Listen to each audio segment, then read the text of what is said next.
స్వామివారిని స్వర్గాపవర్గ నిరపేక్ష నిజాంతరంగా కల్పాగమా కలనయా కులతాం లభంతే శ్రీవేంకటాచలపతే తవ సుప్రభాతం అంటారు. స్వర్గాపవర్గ నిరపేక్ష నిజాంతరంగా తద్గోపురాగ్రశిఖరాణి నిరీక్షమాణా. స్వర్గము అపవర్గము, ఉత్తమలోక ప్రాప్తి, మోక్షము ఏమిస్తున్నా కూడాట వెళ్ళిపోతూ ఆనందనిలయ విమానం చూసి అవన్నీ మా కొద్ది ఇక్కడ ఉంటామంటారట. అంటే భక్తి యొక్క తాత్పర్యం అలా ఉంటుంది. ఆ మనసు భజించి సేవించడానికి అలవాటు పడిపోయిన వాడు పతనం అయ్యేటట్టుగా చూడగలిగినది లోకంలో ఉంటుందా? వాడికి ఆకాశం అడ్డం కాదు, పాతాళం అడ్డం కాదు. పైకి వెళ్ళేవాడికి పాతాళం అడ్డం ఏమిటి? ఎవరికైనా పైకి ఎడుతుంటే ఆకాశం అడ్డం అవ్వాలి, ఇంకోటి అడ్డం అవ్వాలి. పాతాళం అడ్డం ఎలా అవుతుందంటే కింద పడితే పాతాళం అడ్డం అవుతుంది. బాగా కింద పడిపోదాం అనుకున్నానండి, నాకు పాతాళ లోకం అడ్డొచ్చింది అనాలి. ఈశ్వరుణ్ణి చేరాలనుకున్నవాడు పైకి ఎడతాడు కానీ కిందకి ఎడతాడా? అంటే ఒకవేళ ఓ తప్పు చేసి కిందకి వెళ్ళిపోయినా ఈశ్వరుడు వాడిని ఏం బాధ పెట్టడు.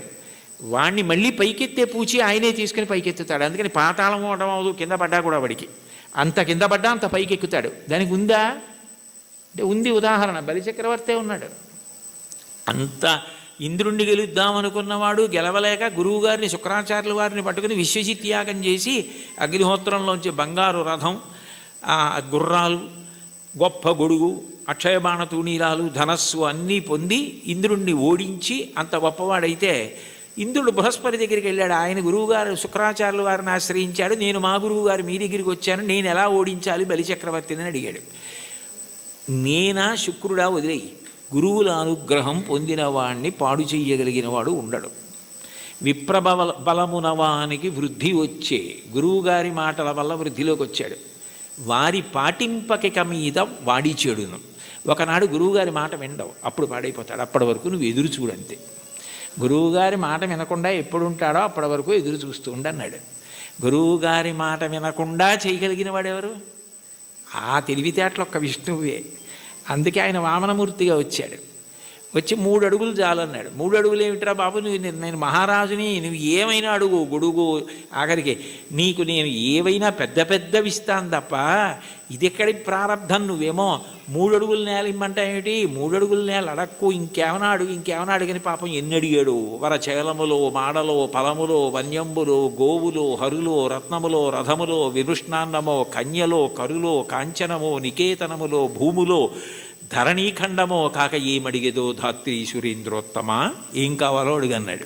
అబ్బెబ్బే ఒంటివాడ నాకు 1-2 అడుగుల మేరయిమ్ము సొమ్ము మేరయ్యొల్ల కోర్కె తీర బ్రహ్మ కూకటి ముట్టెద దానకుతుక సాంద్ర దానవేంద్ర, నేను ఒంటివాడిని, నాకు 1-2 3 అడుగులు అన్నాడు. 2 అడుగులతో భూమి ఆకాశాలు కొలిచి 1 అడుగు బలిచక్రవర్తి తల మీద పెడతాడు. 1-2 అన్నాడు, 3 అడుగులు అనలేదు. ఇమ్మన్నాడు, ఇస్తానన్నాడు. ఇస్తానంటే శుక్రాచార్యులు వారు పరిగెత్తుకొచ్చారు. ఒరే నాయన, వచ్చినవాడు విష్ణువురా, ఇవ్వకు పాడైపోతామన్నారు. విష్ణువు అయితే మాత్రం నాకు పట్టిన గొప్పతనం ఎవరికి పట్టింది? ఆదిన్ శ్రీసతి కొప్పుపై తనువుపై అంశోత్తరీయంబుపై పాదాబ్జంబులపై కపోలతటిపై పాలిండ్లపై నూత్న మర్యాదంచెందు కరంబు క్రిందగుట ఆపైనా కరంబుంట మేల్ కాదే రజ్యము గిజ్జమున్ సతతమే కాయంబు నా పాయమే. అందరికీ అన్నీ ఇచ్చే లక్ష్మీపతి, లక్ష్మీదేవి ఒంటి మీద చెయ్యేస్తే ఆవిడ అబ్బాని పొంగిపోయేటటువంటి చెయ్యి కింద అవడమా, పైన నేను చెయ్యి పెట్టి ఇవ్వడమా? ఇది చాలు, పోతే పోని అన్నాడు. గురువుగారి మాట తిరస్కరించాడు. పోయింది రాజ్యం అంతా. 3వ అడుగు ఎక్కన పెట్టనన్నాడు. నా సునృతంబుగా నినుడువదు నా జిహ్వ బొంకజాల నాకు బొంకు లేదు, నీ తృతీయ పదము నిజము నా శిరమున నెలవు చేసి పెట్టు ఈశ్వరా అన్నాడు. నేను అబద్ధం అన్నాయా? 3వ అడుగు ఇక్కడ పెట్టేయి అన్నాడు. పాతాళానికి తొక్కేశాడు. అంటే పడిపోయాడా? ఏదైనా పోగొట్టుకున్నాడు కానీ మాట తప్పకుండా భక్తితో అలాగే నిలబడ్డాడు. ఆ భక్తికి ఆయన ఏం చేశాడు? తాత్కాలికంగా నువ్వు అలా ఉంటావు, కానీ సావర్ణిమనువు వేళకు దేవేంద్రుడుండకు నితడు దేవతలకు దుర్భాసితమకు నాచోటికి రావింతును అందుమీద రక్షింతు దయన్. నేను సావర్ణిమనువు వేళకి ఇతన్ని నేను దేవేంద్రుణ్ణి చేస్తాను, అప్పుడు ఎవరు ఇతన్ని ఏం చేయరు. ఇతను పాతాళంలో ఉన్నా నా సుదర్శన చక్రం కాపాడుతుంది, రోగాలుండవు, ఇతన్ని ఎవ్వరూ ధిక్కరించడానికి వీల్లేదు. ఇతను దేవేంద్ర పదవి అయిపోయిన తర్వాత చూడ్డానికి కూడా వీలు కాని వైకుంఠానికి తన్ని పిలిపించి నా యందు ఐక్యం చేసుకుంటానని వరం ఇచ్చాడు. పాతాళానికి పోతే మాత్రం ఏమైనా అడ్డమైందా? మళ్ళీ ఎగిరి ఎంత దూరం వెళ్ళాడు, ఏ స్థాయికి వెళ్ళాడు? భగవంతుని యందు భక్తి నిలబడినది నిజమైతే నిన్ను అడ్డగలిగినది లేదు.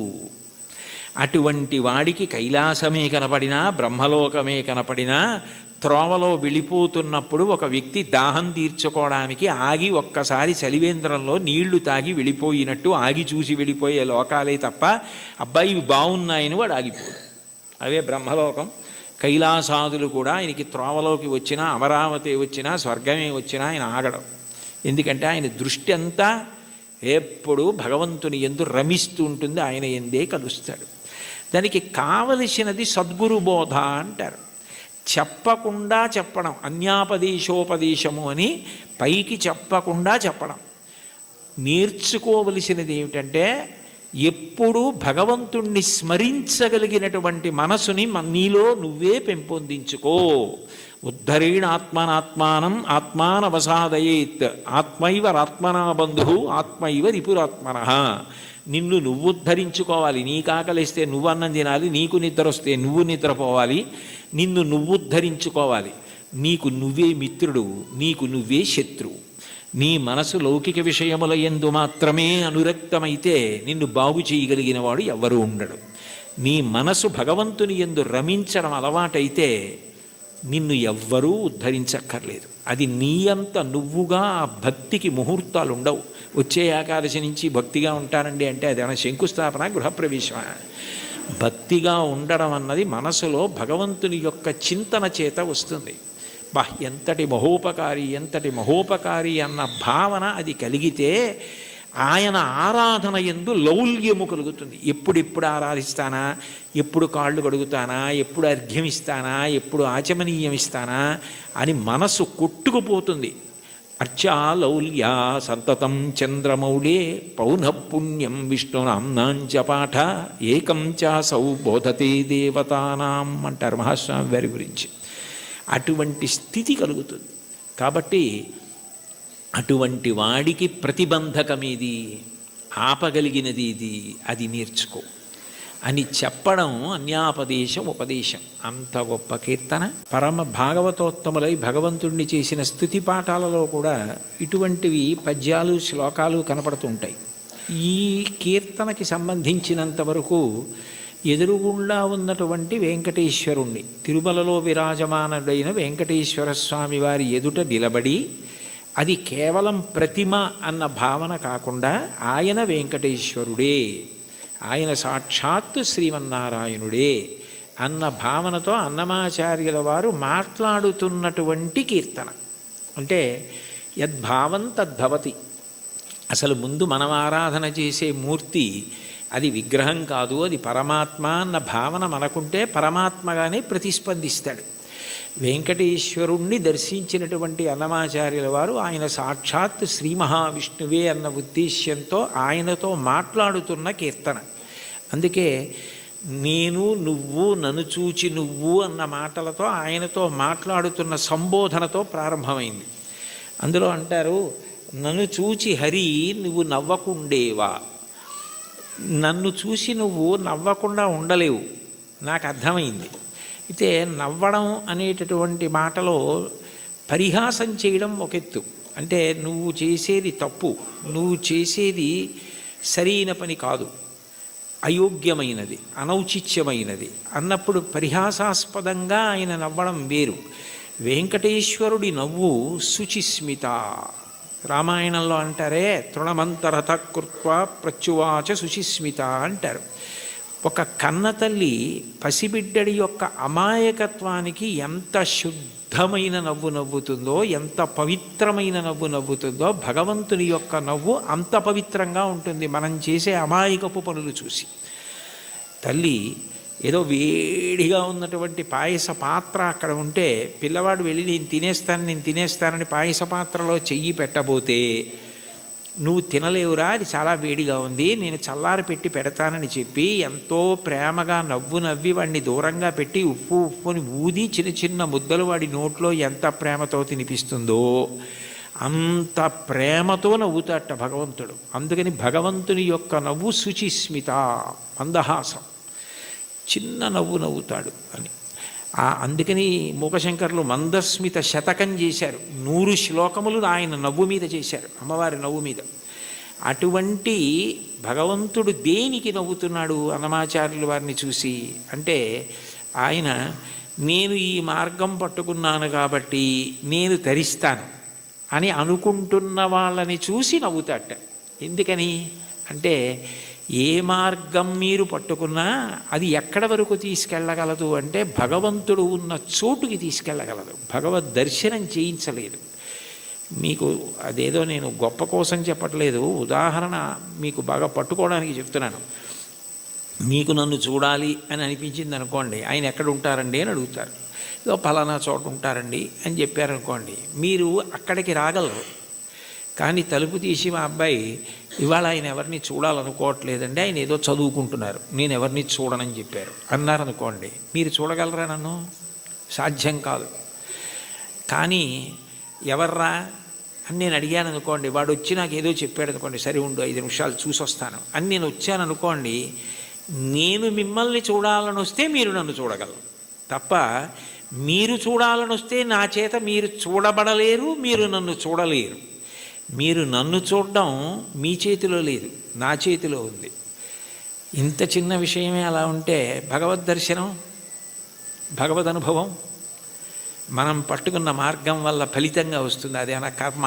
కర్మ అయితే ఈ కర్మ చేస్తే ఈ ఫలితం వస్తుంది అని చెప్పచ్చు. అబ్బాయి నువ్వు ఈ పొలాన్ని దున్నవయ్యా, విత్తనాలు వెయ్యి, ఇలా నీరు పెట్టు, మొక్కలు వస్తాయి అని చెప్పచ్చు. భగవన్ మార్గంలో నువ్వు ఈ మార్గాన్ని పట్టుకుంటే నీకు తప్పకుండా భగవద్ దర్శనం అయిపోతుంది, మోక్షం పొందగలవు అనుకుంటే అందులో ఎప్పుడూ 2 అంగుళాలు తక్కువ వస్తుంది. నేను చేస్తున్నాను కర్తృత్వం, దాని చేత ఈ ఫలితం వస్తుంది ఒక ఆశ. ఈ 2 మనసులో ఉండి పాటించిన ఏ పద్ధతి కూడా భగవంతుణ్ణి పూర్తిగా చేరనివ్వదు. అదే భాగవతంలో ఉలూకల బంధనం. యశోద ఎంత ప్రయత్నించి కృష్ణుడి బొజ్జ కట్టేద్దామని తజ్జనని లోగిటంగల రజ్జు పరంపరల తేవంగా ఆ బొజ్జ తిరిగి రాదయ్యే జగజ్జాలములున్న బొజ్జ కట్టందరమే. ఎన్ని తాళ్ళొచ్చి ముళ్ళేసి చుట్టూ తిప్పినా 2 అంగుళాలు తక్కువ వస్తూనే ఉంది. ఏమిటి 2 అంగుళాలే తక్కువ వస్తుంది? ఇన్ని తాళ్ళు ముడేసి పొట్ట చుట్టూ తిప్పినా పొట్టకి తక్కువ అవ్వకూడదు కదా, ఎన్ని తాళ్ళు కలిపి ముడేసినా 2 అంగుళాలే తక్కువ అన్న ఆలోచన ఆవిడికి రాలేదు. ఆవిడ మరిచిపోయింది. ఆవిడ ఇందులో నిమగ్నమైపోయిందంటే ఆయన కడదామనుకుందంతే. అప్పుడు ఆయన కట్టబడ్డాడు. మీరు జాగ్రత్తగా తెలుసుకోవాలి, ఆవిడ కట్టలేదు. అందుకే వడల చెమటలగయ నొత్తరీయముజార తురుముకున్న విరులు జారిరాల కట్టరాని తనను కట్టెదనని చింత కట్టుకున్న తల్లి కరుణ చూచి. చిక్కడు సిరికౌగిటిలో చిక్కడు సనకాది యోగి చిత్తాబ్జములన్ చిక్కడు శృతిలతి కావళి చిక్కెనతడు లీల తల్లి చేతన్ రోలన్. ఆయన వేదమంత్రాలకి దొరకడు, ఆయన లక్ష్మీదేవి కౌగిటికి దొరకడు, ఆయన సనకసనందనాథుల మనస్సులో ఎందు దొరకడు. కానీ ఆయన దొరికిపోయాడు యశోదకి. ఎందుకు దొరికిపోయాడు అంటే ఆమె ఎందుకు చేస్తోందన్నది ఆమె మరిచిపోయి ఆయన ఆయనది కట్టడం అన్న దాంట్లో 2 అంగుళాలు తక్కువ వచ్చాయన్నది ఆవిడ మరిచిపోయినప్పుడు కట్టబడ్డాడు. నేను ఇది చేస్తున్నాను, ఈ మార్గం పట్టుకున్నాను, దీనివలన ఇది కలుగుతుందని నువ్వు మరిచిపోయి ఆనందంతో అది చేసినప్పుడు ఆయన నీ చేత బంధింపబడతాడు. అదే మహాభారతంలో సహదేవుడు కట్టడం, అదే భాగవతంలో యశోద కట్టడం. అది లేనప్పుడు నేను ఒకటి పట్టుకుని ఇదిగో ఇది చేసుకొచ్చేస్తున్నాను కాబట్టి నీ దగ్గరికి వచ్చేస్తున్నాను, నువ్వు నాకు వశపడిపోతావంటే నేను గొప్ప ఆయన గొప్ప? అప్పుడు దానికి ఒక పాఠ్య ప్రణాళిక ఉంది, ఇలా చేసేస్తే ఆయన దొరికిపోతాడని. అలా ఎక్కడుంది స్వామి? అలా ఉందే అని చెప్పడానికి మనసుకు గోచరమా, మాటలకు గోచరమా? మనసుకి నువ్వు దొరికిపోతావా? ఎలా దొరికిపోతావు? పటకార అంటారు లోకంలో. పటకార అంటే కింద మరుగుపాల గిన్నె ఉంటుంది, పైన నా చేత్తో పట్టుకుంటే పటకార ఏం చేస్తుంది? మరుగుపాల గిన్నెని పట్టుకుంటుంది. నేను గట్టిగా పట్టుకుని పక్కన దింపేస్తాను మరుగుపాల గిన్నెని. ఆ మరుగుపాల గిన్నెని పట్టుకున్న పటకార నేనే పట్టుకుంటున్నాను మరుగుపాలని. అనుకుంది అనుకోండి, నేను పైన పట్టుకోవడం మానేశాను అనుకోండి, పట్టుకోగలదా? నేను పట్టుకుంటుంది కాబట్టి దాని పేరు పటకారని పేరు. ఈశ్వరుడి యొక్క చైతన్యము పడితే మనసు పనిచేస్తుంది. అసలు ఈశ్వర చైతన్యం పడకుండా మనసు ఎలా పనిచేస్తుంది? సంకల్ప వికల్పములు ఎక్కడి నుంచి వస్తాయి? నానాఛిద్రఘటోదర స్థిత మహాదీప ప్రభాభాస్వరం జ్ఞానం యస్యతు చక్షురాదికరణ ద్వారా బహిస్పందతే జానామీతి తమైవ భాంతమనుభాచ్యే తత్సమస్తం జగత్ తస్మై శ్రీ గురుమూర్తయే నమ ఇదం శ్రీ దక్షిణామూర్తయే అంటారు దక్షిణామూర్తి అష్టకంలో. మనసు మాత్రం ఆయన ప్రభావం, వాక్కు ఆయన ఇచ్చినది. నేను ఇప్పుడు దీనికి ఇలా వ్యాఖ్యానం చేయాలంటే నేను ఎన్ని రోజులు చదువుకురాను దాన్ని? ఇక్కడ ఉన్న సమయాన్ని బట్టి ఏదో చెప్పాలంతే.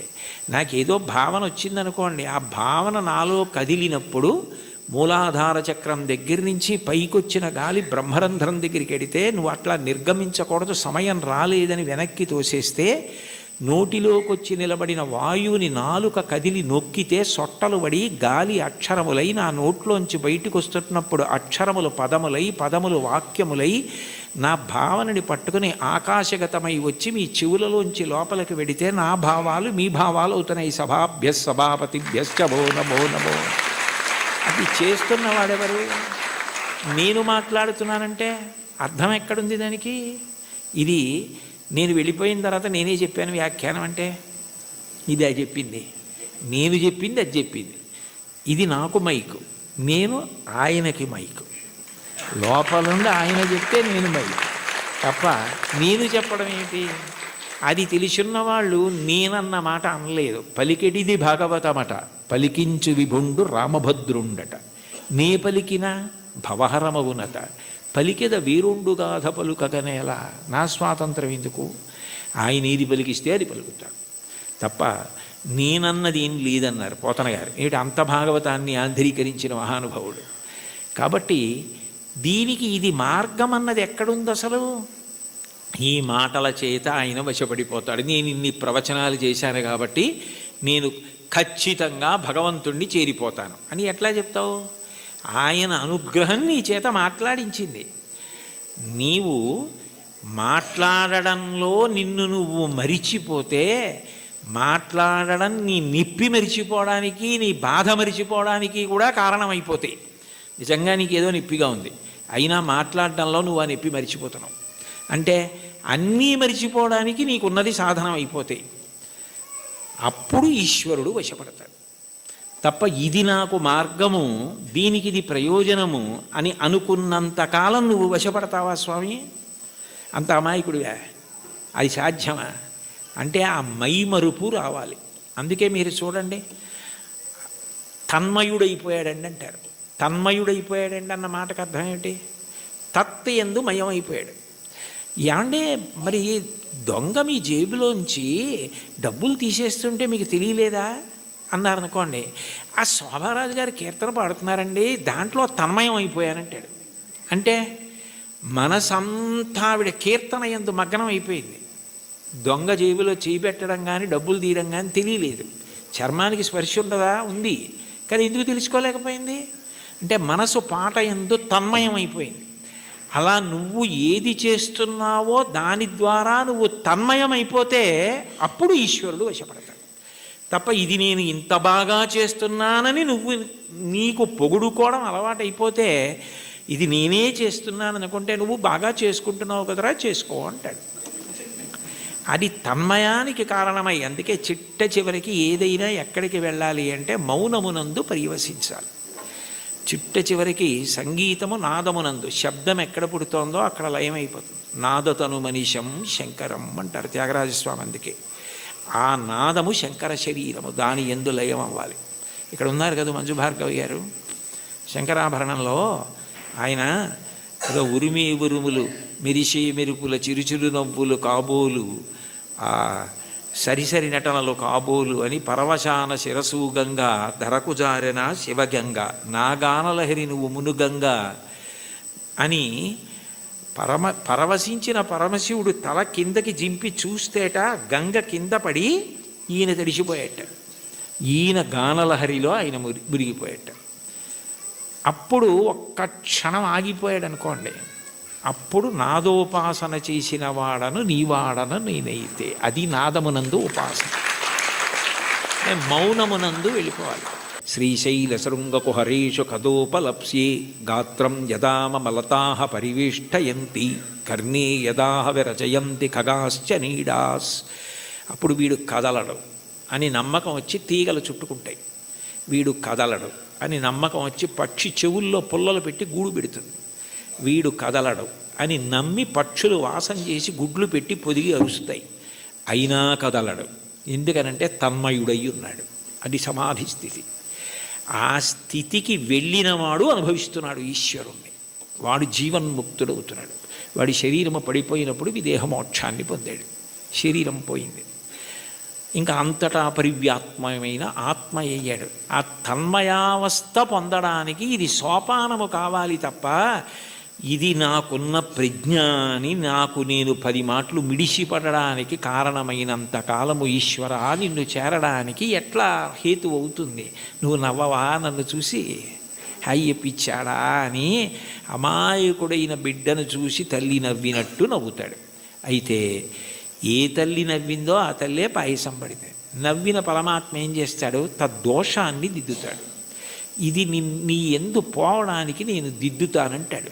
అందుకని గురు రూపంలో ఆయనే వచ్చి దీన్ని నువ్వు ఇట్లా వాడుకో, ఇది నీకు దీనికి కారణం కావాలి అని ఆ తన్మయావస్థని కల్పిస్తాడు. అది భగవంతుణ్ణి చేరడానికి కారణమవుతుంది. అందుకని చరణాల్లో అంటున్నారు, ఇది ఈశ్వరుడు ఉన్న చోటని నేను ఎట్లా తెలుసుకోగలను? అంతటా ఉన్నాడు ఇందుగలడందులేడని సందేహము వలదు చక్రి సర్వోపగతుండెందెందు వెదకి చూచిన అందందే కలడు దానవగ్రణి వింటే. ఇక్కడ ఉన్నవాడిని అయితే చూడగలను, అంతటా ఉన్నాడంటే ఎలా చూస్తాను? ఆ జ్ఞానము కలగాలి. ఆ జ్ఞానం ఎవరివ్వాలి? ఆయన ఇవ్వాలి. కాబట్టి ఉన్న చోటెరుగుదునా ఓయి అంటే పలికేవా? అతిశయం మనసులో ఉండిపోతే ఓయి అని పిలిస్తే నువ్వు పలుకుతావా? సాధ్యమా? నేనేమైనా ఒక గదిలోంచి ఒక గదిలోకి వెళ్ళిపోయినట్టు నీ దగ్గరికి పరమపదానికి వచ్చి వెళ్ళిపోగలిగినంత సమర్థున్నా? నా వల్ల సాధ్యం అవుతుందా? ఇంత పారవశ్యం ఉండి ఇంత గొప్పగా విష్ణు సంకీర్తన చేయగలిగినటువంటి మహాజ్ఞాని, భక్తి వైరాగ్యము కలిగినటువంటి వారు తన మీద పెట్టుకుని నన్ను చూసి నువ్వు నవ్వవా అని పాడడంలో ఉన్న గొప్పతనం ఏమిటంటే, వీరిని చూసి నువ్వు నవ్వవా అని రాశారనుకోండి అతిశయం అవుతుంది. అందుకని నిజానికి ఆ హేయ గుణములు లేకపోయినా తన యందు ఆరోపించుకోవడం పరమ భక్తికి తార్కాణం. అది భక్తి యొక్క చరమస్థితి. భక్తిలో ఏమవుతుందంటే ఆ అపార వినయం వస్తుంది. నేనెంతటి వాణ్ణి, నా యందు ఏది ఉన్నది ఈశ్వర విభూతి తప్ప. యద్యద్విభూతి మత్సత్వం శ్రీమదుర్జితమేవ వా తత్తదేవావగచ్చస్త్వం మమ తేజోంశ సంభవం.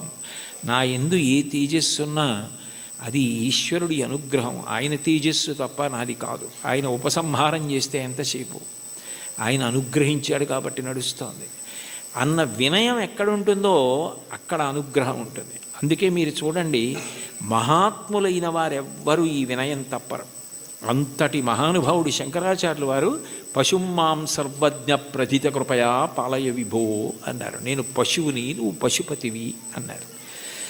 అవినయమపనయ విష్ణోహో అన్నారు షట్పదీ స్తోత్రంలో. నాకు అవినయాన్ని తీసి వినయాన్ని కటాక్షించు స్వామి అన్నారు.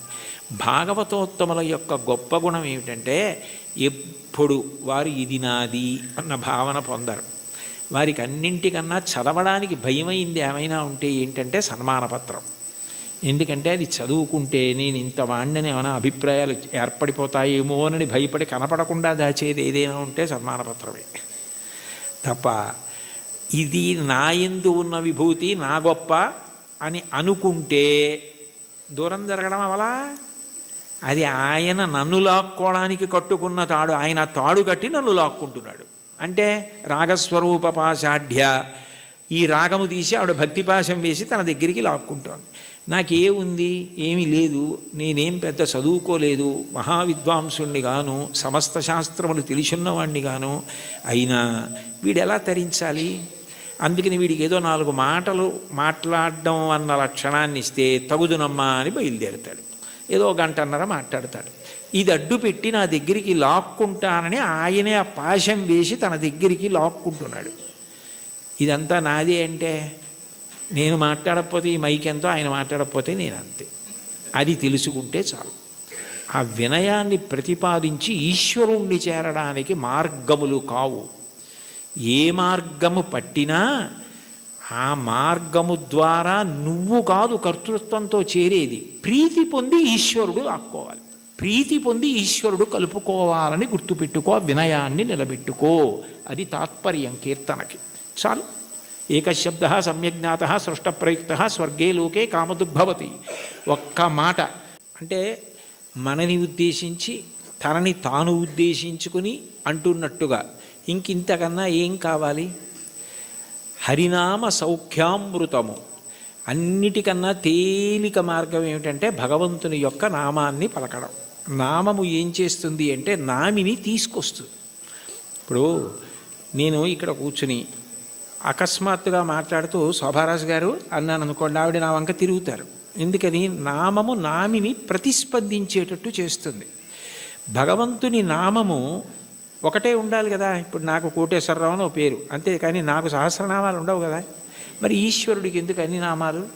అంటే నామములు బాలసారి చేసి పెట్టిన పేర్లు కావు, నామములు గౌణములు. నిర్గుణుడైన భగవంతుడు ఒక్కొక్క గుణాన్ని ఆవిష్కరించినప్పుడు ఒక్కొక్క నామము కింద మారుతుంది. ఉదాహరణకి స్థాణుహు అన్నాను అనుకోండి. స్థాణుహు అంటే సాధారణంగా మనం ఏమంటాం, కదలకుండా ఎవరైనా నించున్నారనుకోండి, నువ్వేమైనా స్థాణువా కదలవే అంటావు. భగవంతుడికి స్థాణువు అని పేరు ఎందుకు వచ్చిందంటే ఇంకా ఆయన అంతటా వ్యాప్తి చెంది ఉన్నాడు, ఇక ఆయన కదలడానికి చోటేది. అందుకని స్థాణుహు. ఒక్కొక్క గుణము వలన ఒక్కొక్క నామం వస్తుంది. మీరు ఏదో ఒక్క నామాన్ని ప్రీతితో పట్టుకున్నారనుకోండి, ఆ నామం పలకడం అలవాటు అయిపోయింది అనుకోండి, కష్టం రానివ్వండి సుఖం రానివ్వండి ఏమవనివ్వండి, ఆ నామం పలకడం అలవాటైతే కలియుగంలో దానికి ఒక సౌలభ్యం ఉంది. కలియుగంలో అన్నిటికన్నా తేలిక ఏమిటంటే భగవన్నామం పలకడం. భగవన్నామం పలకడానికి ఎవరు బాగా అలవాటు పడిపోతారో వాళ్ళు ఆ నామిని దగ్గరికి తెచ్చుకోగలుగుతారు. ఆయనే వాళ్ళకి సమీపానికి వస్తాడు. వచ్చి వాళ్ళు తరించడానికి కారణం ఆయనే చూపిస్తాడు. అందుకే కలవు నామ సంకీర్తన. కలియుగంలో భగవంతుని నామం పట్టుకోవడం కన్నా తేలిక మార్గము వేరొకటి లేదు. నాకు మంత్రం రాదు, తంత్రం రాదు, యజ్ఞం రాదు, యాగం రాదు, రాని వాటి గురించి విచారించకు. ఏదో ఒక నామం పలకగలవు కదా, శివ అనగలవు, రామ అనగలవు, ఆ నామం పట్టుకో చాలు. అది ఒక్కటి పట్టుకుంటే అది రెండు ప్రయోజనములు చేరుస్తుంది. ఒకటి, నువ్వు చేసిన పాపములు ఏవి నిన్ను ఈశ్వరుణ్ణి చేరకుండా ప్రతిబంధకంగా నిలబడతాయనుకుంటున్నావో వాటిని తీసేస్తుంది.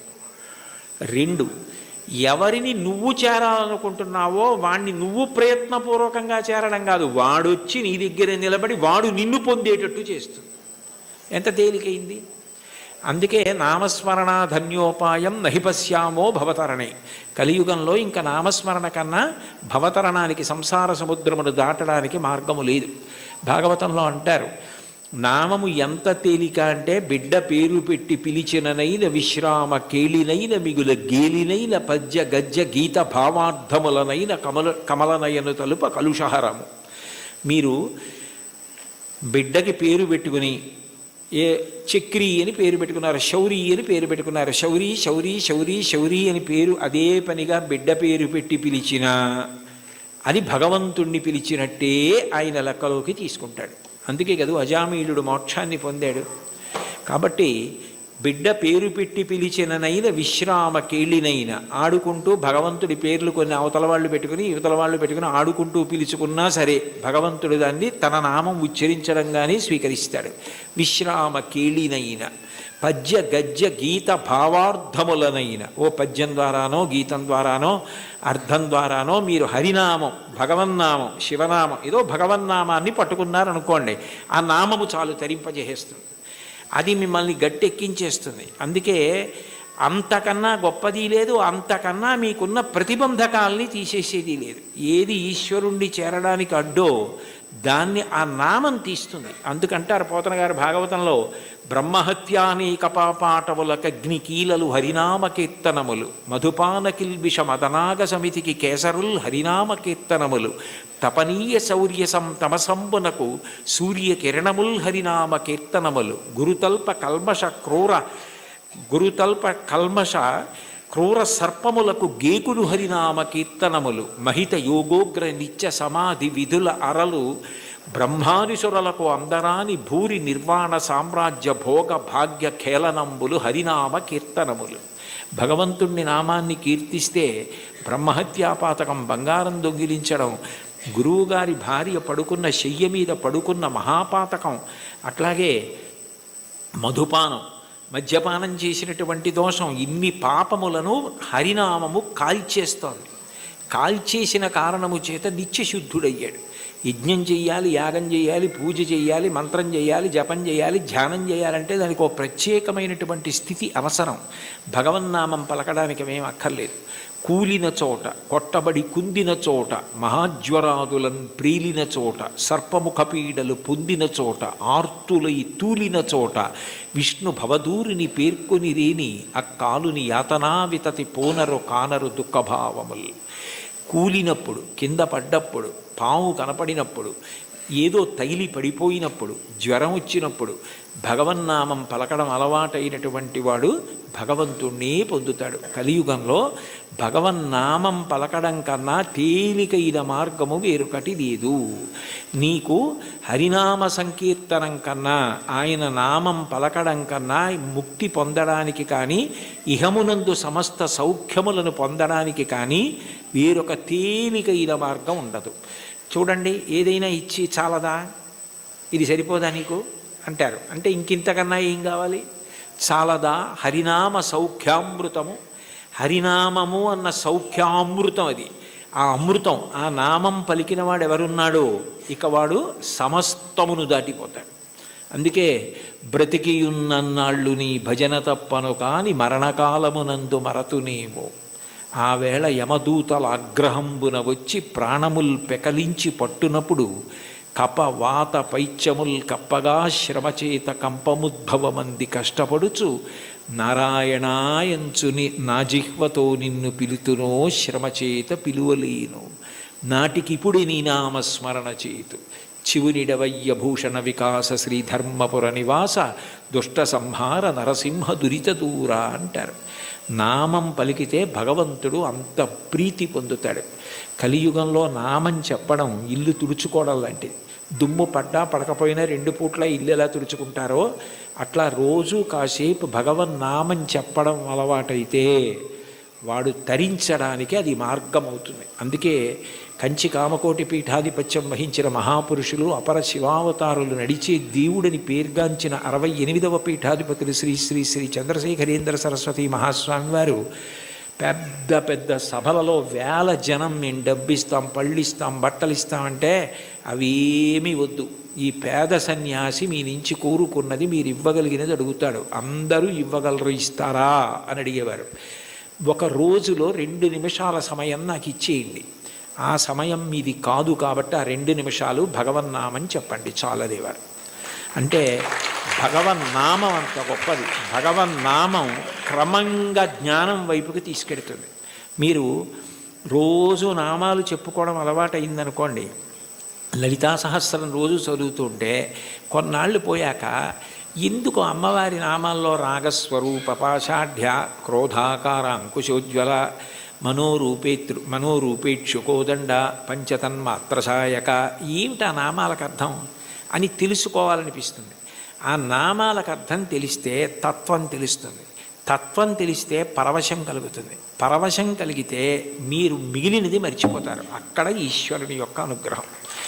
దానికి నేను ఒక ఉదాహరణ చెప్పాలి అంటే, మీకు లలితా సహస్రం అర్థం బాగా తెలిసిందనుకోండి, మీరు చదువుతున్నారు లలితా సహస్రం, నవచంపక పుష్పాభనాసాదండ విరాజిత అనో, లేకపోతే ఏదో అమ్మవారి యొక్క కబరీబంధంలో తిరుగుకునేటటువంటి పువ్వులు ఉంటాయి కదా, ఆ పూల దండ గురించో ఏదో మీకు ఆ నామం వచ్చింది.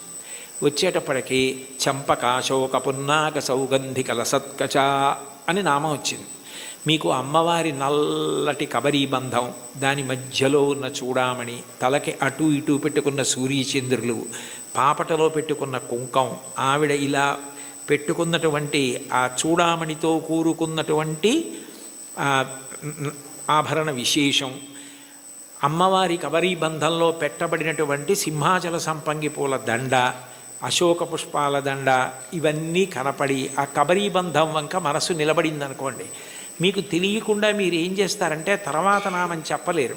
చంపకాశోక పున్నాగ సౌగంధిక లసత్కచ, చంపకాశోక పున్నాగ సౌగంధిక లసత్కచ, చంపకాశోక పున్నాగ సౌగంధిక లసత్కచ అంటుంటారంటే మీ మనసంతా కూడా అమ్మవారి కబరీ బంధమునందు లయమైపోయింది. ఆ కొప్పు ముడిని చూస్తూ అప్పుడు భార్య ఎవరో అటువైపు వచ్చి, ఏమిటి ఈయన ఇవాళ లలితా సహస్రం ఇదే నామని చెప్తున్నారు, మరిచిపోయారా ఏమిటా అని, కురివిందమణి శ్రేణి కనత్కోటి ఇరమండిత అందనుకోండి, పాడు చేసేసావేనా ధ్యానం అంటే అక్కడ మనసు లయమైంది. ఇంకా మిగిలినవి ఏవి గుర్తు రావట్లేదు. అమ్మవారి కబరీబంధ దర్శనం చేస్తున్నాడు. నామాల యొక్క అర్థం తెలిసిందనుకోండి, అదే భగవత్తత్వం. ఆ భగవత్తత్వం తెలిసిందనుకోండి పరవశం. పరవశమే మీ యొక్క ధ్యాన స్థితికి కారణం. అప్పుడు ఏమవుతుందంటే మీకు ఏది చూస్తున్నా నామవైభవము, ఆ ఈశ్వర తత్వం మీ యందు ప్రకాశిస్తూ మీకు గొప్ప ఆనందాన్ని ఇస్తాయి. చాలదా హరినామ సౌఖ్యామృతము. అది మీకు ఏమి ఇవ్వలేదు కనుక మీకు ఏదైనా ఇస్తుంది. ఇది ఒకటి హరినామమింతైన చాలదా చెదరకి జన్మముల చెరలు విడిపింప. ఇన్ని జన్మాలు ఒకట రెండా, నానానేకపయూధముల్ వనములోనన్ పెద్ద కాలంబు సన్మానింపం దశలక్ష కోటి కరణీనాథుండనయ్యుండి మద్దానంభ పరిపుష్ట చందన లతాంత ఛాయలందుండలేక నీరాశ ఇతేల వచ్చిది భయం బిట్లో కది ఈశ్వర అంటాడు గజేంద్రుడు. 10 లక్షల కోట్ల భార్యలు నాకన్నాడు. అంటే నిజంగా అప్పుడే ఎన్ని జన్మలిత్తానో, ఎంతమంది భార్యలో, ఎంతమంది పిల్లలో, పునరపి జననం పునరపి మరణం పునరపి జననీ జఠరే చైనం ఇహ సంసారే బహుదుస్తారే కృపయాపారే పాహిమురారే. ఆ జన్మ పరంపర నుంచి విడిపించడానికి ఒక్క నామం చాలదా? చాలదా హరినామ సంకీర్తనము. మదినొకటి హరినామమింతైన చాలదా 10,000 నరక కోపముల వెడలింప. 10,000 నరక కోపముల యందు పడవలసిన పాపాలు తీసేయడానికి ఒక్క నామ సంకీర్తనం చాలు. ఎంత పెద్ద దూది పర్వతమైనా కాలిపోవడానికి ఒక్క నిప్పు రవ్వ చాలు. ఒక్క నామం చాలు, ఎంత సంచితమైన దగ్ధమైపోతోంది. కలదొకటి హరినామ కనకాద్రి చాలదారి బంగారు కొండ. తొలగుమని దారిద్ర్య దోషంబు చెరచ. లేదన్న బాధ పాపము వలన వస్తే పాపమును తొలగించడానికి ఆ నామం చాలు. తెలివొకటి హరినామ దీపమది చాలదా కలుషంపు కఠిన చీకటి పారద్రోల. కఠినమైన అజ్ఞానమనే చీకటిని పారద్రోలడానికి భగవన్నామమన్న దీపం చాలు. అయితే చివర పెద్ద ముడేశారు. భగవన్నామమునందు అనురక్తి దేనికి కలుగుతుంది అంటే భాగవతులతో కలిసి తిరిగితే వస్తుంది. వాళ్ళు ఎప్పుడూ భగవన్నామం చెప్పుకున్నంత పరవశించిపోతాడే. ఆయనతో ఉంటే ఎప్పుడు ఆ భగవత్ కథలు, భగవద్వైభవం అలా తలుచుకు మురిసిపోతూ ఉంటాడని మనకి కూడా అబ్బుతుంది. అందుకని కావలసింది ఏమిటంటే సత్సంగం, సత్పురుషుల సహవాసం. వాళ్ళని మనం గుర్తుపడతాం, కానీ వాళ్ళు మనని గుర్తుపెట్టి పేరు పెట్టి పిలిస్తే అంతకన్నా గొప్పతనం లేదు. అంటే సత్పురుష సహవాసం అంత గొప్ప సుమా. కాబట్టి సొగసి ఈ విభుని దాసుల కరుణ చాలదా. సత్పురుష సహవాసము చేత నామమునందు తాదాత్మ్యత కలుగుతుంది. ఇది నాకు కావాలి. ఆ నామమును పట్టుకోండి చాలు. అంటే చాలా తేలిక మార్గాన్ని ఇందులో ఉపదేశం చేసి, అబ్బాయి చాలా చిన్నది ఇచ్చాను అనుకుంటున్నావా, ఇది చాలదా, ఇంకింతకన్నా ఏమిటో, ఇంకింతకన్నా ఏం లేదు. ఎంత బాగా మాట్లాడారో, ఎంత అనునయంగా మాట్లాడారో, చాలదా. అన్నమాచార్యుల వారి వంటి వాగ్గేయకారులు ఈశ్వర కటాక్షం చేత పొందిన విద్య, వారికి తెలియని సంప్రదాయం, వారికి తెలియని పురాణ సంబంధమైన విషయాలు, వారికి తెలియని ఆరాధన రహస్యాలు ఉండే అవకాశం ఉండదు. అందుకే వారు ఏ ప్రధాన భావనతో ఒక కీర్తనని రచన చేయడం ప్రారంభం చేశారో దానికి సంబంధించిన విషయాన్ని సమగ్రంగా కీర్తనలో ప్రతిపాదించగలుగుతారు. మీరు ఈ కీర్తనని పరిశీలిస్తే ఆయన కొండలలో నెలకొన్న కోనేటి రాయడువాడు అని ప్రారంభం చేశారు. శ్రీ వెంకటేశ్వరుడు కొండలలో నెలకొన్నాడు, 7 కొండలలో ఉన్నాడు అన్న విషయం అందరికీ తెలుసున్న విషయం. అయితే యథార్థానికి భగవంతుడు కొండ మీద ఉండడానికి ప్రధాన కారణం ఏమిటంటే, కొండ మీద ఉన్న దేవుణ్ణి తెలుసుకోవాలంటే కొండ ఎక్కాలి. 84 లక్షల జీవరాశులలో చాలా జీవరాశులు భూమికి అడ్డంగా వెన్నుపాము ఉండేటట్టు పుట్టి అడ్డంగానే వెన్నుపాము పెరిగేటట్టుగా బ్రతుకుతాయి. మనిషి ఒక్కడు భూమికి అడ్డంగా పుట్టి నిలువుగా పెరుగుతాడు. అంటే మనిషి ఒక్కడే ఊర్ధ్వముఖ చలనం చేసి భగవంతుణ్ణి తెలుసుకోగలడు. కొండలలో నెలకొన్నవాడు అన్న మాటకు అర్థం ఏమిటంటే, నువ్వు ఊర్ధ్వముఖ చలనం చేస్తే తెలుసుకోవడానికి అవకాశం ఇచ్చేటటువంటి వాడు. అందుకనే ఆయన ఆనంద నిలయ విమానమనందు ఉంటాడు. అసలు ఈశ్వరుడికి పర్యాయ పదం ఆనందం. కృష్ణుడి పేరు కూడా నిజానికి కృష్ అంటే నిరతిశయ ఆనంద ఘనము. అటువంటి ఆనంద స్వరూపమైన భగవంతుడు నీకు అనుభవంలోకి రావాలి అంటే నువ్వు ఊర్ధ్వముఖ చలనం చెయ్యాలి. ఆయన కోనేటి రాయడు. సర్వసాధారణంగా నదుల యొక్క తీరాలలో ఈశ్వర దేవాలయాలు ప్రతిష్ఠితమవుతూ ఉంటాయి. అక్కడ స్వయంభూగా వ్యక్తమవుతూ ఉంటాడు. కానీ వెంకటేశ్వరుడు మాత్రం స్వామి పుష్కరిణికి ఎనలేని ప్రాధాన్యతనిచ్చి దాని పేరే స్వామి పుష్కరిణి అయింది. శ్రీ వెంకటేశ్వర సుప్రభాతానికి సంబంధించి మనం ఇచ్చే మంగళహారతి శ్లోకాల్లో కూడా శ్రీవైకుంఠ విరక్తాయ స్వామి పుష్కరిణీ తటే రమయా రమమాణాయ వెంకటేశాయ మంగళం అంటాం. వైకుంఠమునందు విరక్తి చెంది స్వామి పుష్కరిణి తటమునందు నివసించుతున్నవాడా అని పిలుస్తారు. దీనికి సంబంధించి బ్రహ్మపురాణంలో ఒక విశేషం కనపడుతుంది. సరస్వతీ నది ఒకప్పుడు గంగానది కన్నా తాను గొప్పది కావాలి అని భగవంతుడిని ఉద్దేశించి తపస్సు చేసింది. మనకి శాస్త్రములను పరిశీలిస్తే దేనికైనా పరిష్కారం ఏది సాధించాలన్నా దానికి సాధనము తపస్సు. అసలు ఈ సృష్టి ప్రారంభంలో భగవంతుడు వాడిన మొట్టమొదటి మాట తపస్సు అంత గొప్పది. అందుకని గంగానది కన్నా తాను గొప్పది కావాలని సరస్వతీ నది తపస్సు చేయడం మొదలుపెట్టింది. పులస్త్య బ్రహ్మ అక్కడికి వచ్చారు. పులస్త్య బ్రహ్మ వచ్చినప్పుడు సరస్వతీ నదికి అధిష్టాన దేవత ఉంటుంది. ఆవిడికే కాదు, ప్రతి నదికి అధిష్టాన దేవత ఉంటుంది.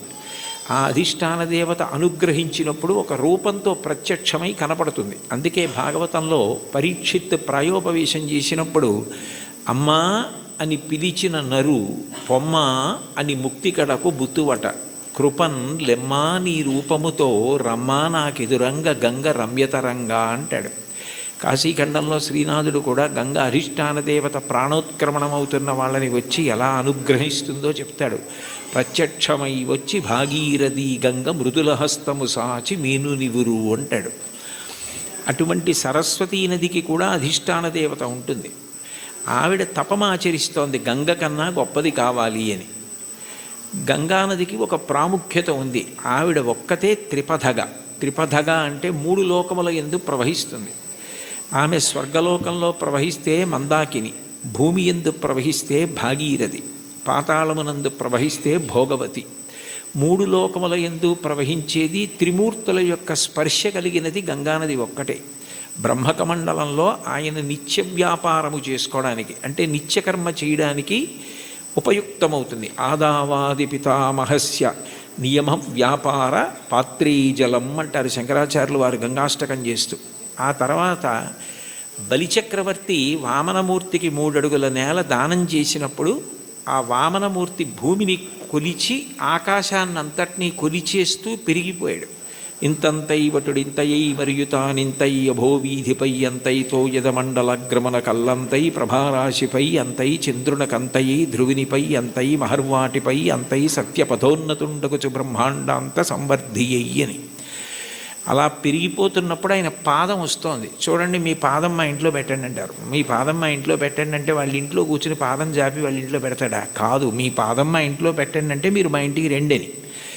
విష్ణుపాదం వస్తోంది అంటే విష్ణు వస్తున్నారని. విష్ణువెవరు? బ్రహ్మగారికి తండ్రి.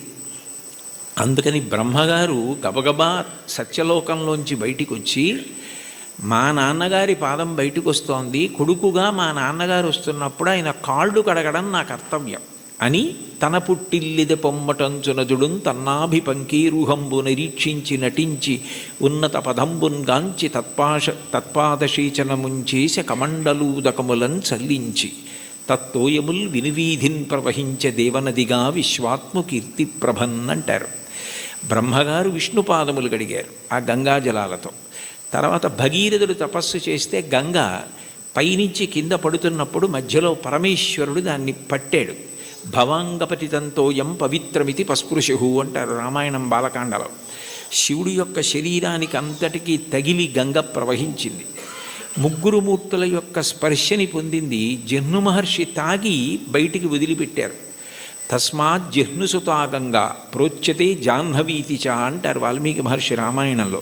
జహ్నువు తాగి శరీరంలోంచి బయటికి వదిలిపెట్టారు కాబట్టి జాహ్నవి అయింది. ఋషి తీసుకొచ్చారు కాబట్టి ఋషి స్పర్శని పొందింది, అంటే జహ్నువు శరీరంలోంచి వచ్చింది.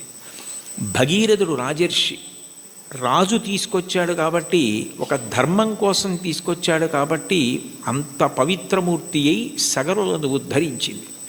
అంత గొప్పదైన గంగతో సరస్వతి పోటీ పడి తపస్సు చేసింది. ఆ సమయంలో పులస్త్య బ్రహ్మ వచ్చారు. పులస్త్య బ్రహ్మ అంటే రావణ బ్రహ్మకి తాతగారు. రావణ బ్రహ్మ తండ్రి విశ్వవసో బ్రహ్మ, విశ్వవసో బ్రహ్మ తండ్రి పులస్త్య బ్రహ్మ. పులస్త్య బ్రహ్మ బ్రహ్మమానసపుత్రుడు, అంటే తిన్నగా బ్రహ్మగారి యొక్క మనసులోంచి ఆవిర్భవించినటువంటి వాడు. అంత గొప్పవాడైన పులస్త్య బ్రహ్మ వస్తే సరస్వతీ నది తపస్సు చేస్తున్నాను కదా, ఇప్పుడు నేను లేవవలసిన అవసరం ఏముందని లేవలేదు, స్వాగతం పలకలేదు, అర్ఘ్యపాద్యాదులు ఇవ్వలేదు. ఎంత పూజలో ఉన్నా, ఎంత వ్రతంలో ఉన్నా, ఎంత గొప్ప కార్యం చేస్తున్నా మహాత్ములు వచ్చినప్పుడు లేచి నిలబడి అర్ఘ్యపాద్యాదులు ఇవ్వాలి.